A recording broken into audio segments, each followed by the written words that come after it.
numéro 265. Une de la semaine de Metz, cette fois-ci, donc, une question. Quel style de vie pour Metz? On est à une vingtaine de jours maintenant de l'ouverture du Centre Pompidou. Des gens vont arriver pour nous découvrir. Nous-mêmes, on va se révéler. Et on s'est demandé dans ce numéro, qu'est-ce qui caractérisait la façon, l'art de vivre à Metz?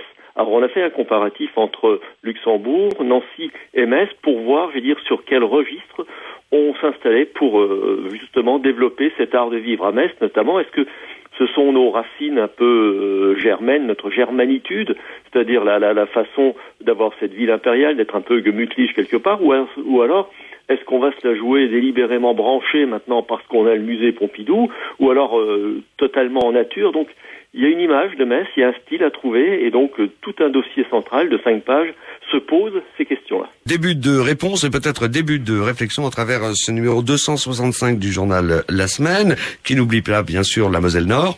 Non, parce que du côté de Thionville, on en a parlé la semaine dernière aussi, il y a aussi un certain art de vivre avec les navigations fluviales, mais là pour l'instant au niveau du fleuve et en Moselle-Nord, on parle surtout d'un port. Ce fameux port de Illange qui met du temps à sortir parce que plein de gens sont concernés et tout le monde n'arrive pas à se mettre d'accord, alors qu'il y a déjà 100 emplois à créer qui sont en jeu, donc il faudrait peut-être bouger. Oui, absolument, ne pas rester en rade, passez-moi l'expression. Alors Moselle-Est, bien sûr, et là vous passez même au-delà de la Moselle-Est. Hein. Oui, on passe la frontière pour aller faire un tour à la foire de Sarrebruck, une foire de Sarrebruck qui a lieu jusqu'à dimanche prochain et qui, à quelques kilomètres de chez nous, offre une autre vitrine sur un autre monde, une autre façon de vivre, et ça nous a paru intéressant de raconter l'autre côté de cette vitrine. Alors, sur qui avez-vous braqué les projecteurs de ce numéro 265, puisque vous avez l'habitude de proposer un portrait et un bon plan?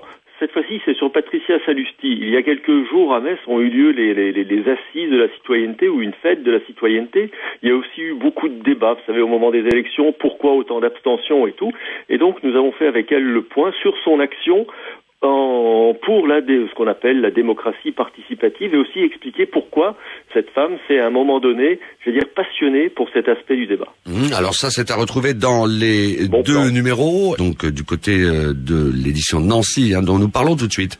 Alors à Nancy, on a étudié de près 2 études récentes, l'une de l'INSEE, l'autre d'un institut fiscal, et on s'est rendu compte que Nancy avait, comme partout, des pauvres et des riches, mais que la fourchette ou le grand écart entre la pauvreté et la richesse était particulièrement forte à Nancy. L'actualité est à retrouver bien sûr en images et y réagir. Ça, c'est sur le site internet qui va un petit peu plus loin que le papier, ou du moins qui permet de dialoguer avec vos lecteurs. Oui, d'être réactif presque en permanence, et sur ce site notamment on aborde une des grandes manifestations nancéennes des jours à venir, la Biennale de l'image, c'est la 16e, ça fait donc 30 ans que Nancy a choisi de jouer cette carte de l'image. Il y a 1600 photographes ou photographies qui sont exposées au cœur de Nancy, et on en retrouve une bonne partie sur lasemaine.fr.